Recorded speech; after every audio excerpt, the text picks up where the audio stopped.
a very contradictory person. Let me explain. I'm tone deaf. Seriously. I'm definitely not a natural when it comes to music. But to pass my music class, I started playing the flute. No pitch, no talent, and an instrument that's ridiculously unforgiving. Yet somehow, I fell in love with it. Growing up, I thought I was the only Asian kid on the planet who just didn't get math. Yet somehow this year, I felt a passion for algebra. And let me tell you, if you had told my younger self that, I would have checked your temperature and asked if you needed medical attention. I used to be terrified of pools. I was 100% sure there was a shark lurking in the deep end. Now, I'm an artistic swimmer who practically lives in the pool.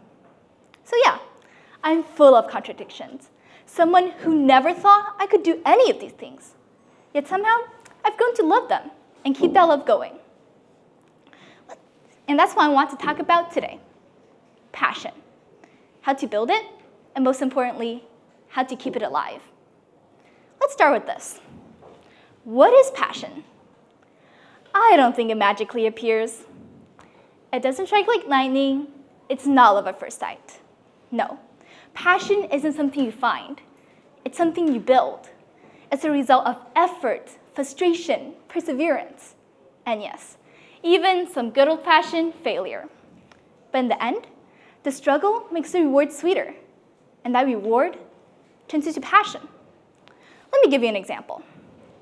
I mentioned how I never understood math as a kid. I was terrible at it. I had no logic, no sense of numbers, and honestly, I convinced myself I could never be good at it. I set these limits in my mind thinking, this is just who I am. I'm just not a math person. I'll never be a standard Asian.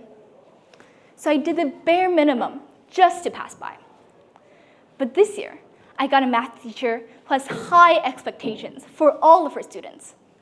Squeezing by just wasn't going to cut it anymore. I actually had to put in the effort, solve problems, and make sense of concepts that I didn't understand. At first, it was rough. I remember reading through my notes before the unit test and still feeling completely lost. I was frustrated and annoyed and ready to throw my notebook right out the window. But as I kept pushing through, things started to click. I saw improvement and progress. I started getting things right. And little by little, the sense of accomplishment turned into genuine interest. Algebra, something I once dreaded, became one of my favorite subjects. And now, I actually have a passion for it. So how do you build passion? How do you take something you dislike or even fear and turn it into something that you love? The first step to building passion is showing up, even when you'd rather be watching cute cat videos than you do. When I first picked up the flute, no sound came out. When I first tried to float into artistic swimming, I sank to the bottom of the pool. But I kept showing up. Of course I struggled. But struggle isn't a sign that you're bad at something. It's a sign that you're learning. If I had given up on math after my 1 millionth round problem, I'd still be out here thinking that letters have no place in equations. If I had given up on artistic swimming just because I choked on pool water, which happens way too often, I wouldn't be where I am today. Struggle isn't the villain. It's part of the story. Every time you push past the frustration, you're proving to yourself that you're capable of improvement. And the more you improve, the more you enjoy the process. And enjoyment, that's what keeps passion alive. The next step to building passion is pushing past the limits that you set for yourself. We all have them. They're these little voices in our mind that say, nope, that's too hard. You'll never be good at this. Trust me, I've had that thought way more times than I can count. For the longest time, I told myself, math just isn't my thing. Stop trying. Find something that you're actually good at. But when faced with the pressure of high school, I actually tried. For once. The first time I solved the logarithmic equation, it felt like I had just unlocked a secret to the universe. Of course it wasn't perfect, and there were still plenty of times where I wanted to cry into my calculator. But I was getting it. I was seeing progress. And guess what? That sense of accomplishment, it's actually kind of addicting.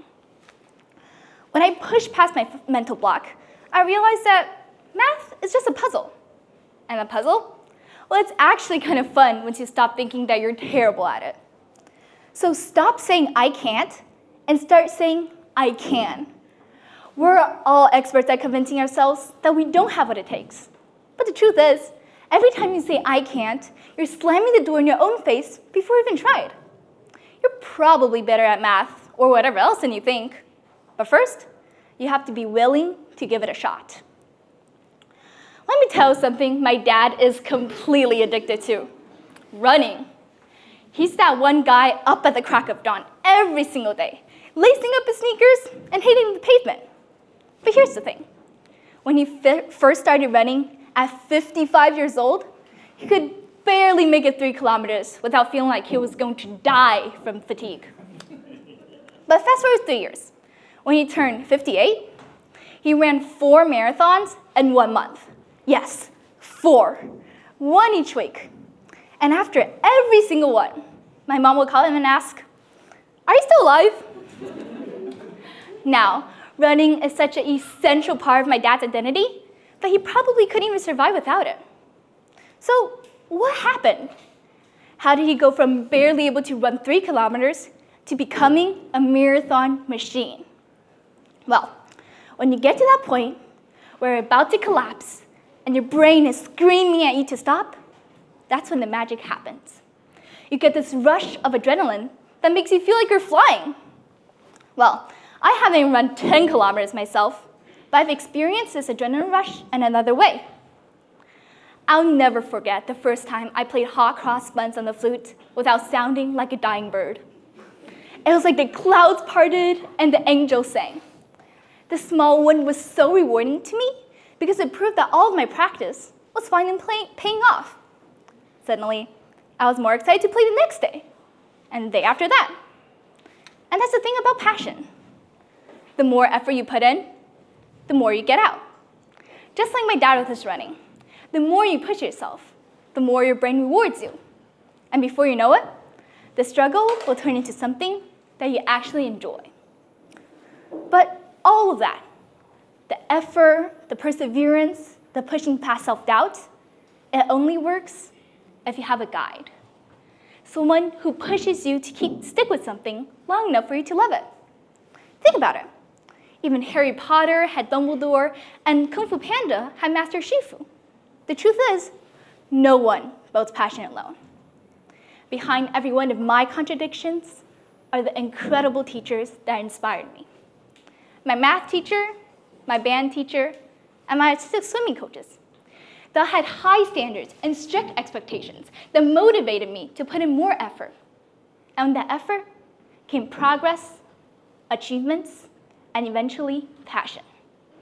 And yes, that person may nag you, make your life miserable, or assign an impossible amount of algebra homework.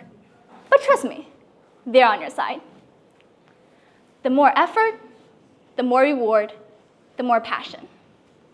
And that's what I want to leave with you today. Passion is something you build. It takes effort, perseverance, resilience.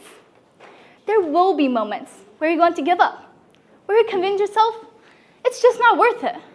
But I know, if you keep pushing, keep showing up, and keep proving to yourself that you can do it, you'll not only find success, but you'll build a passion that's truly yours. Because in the end, you'll realize that the journey itself, the effort you put in, is what makes passion truly worth it. Thank you.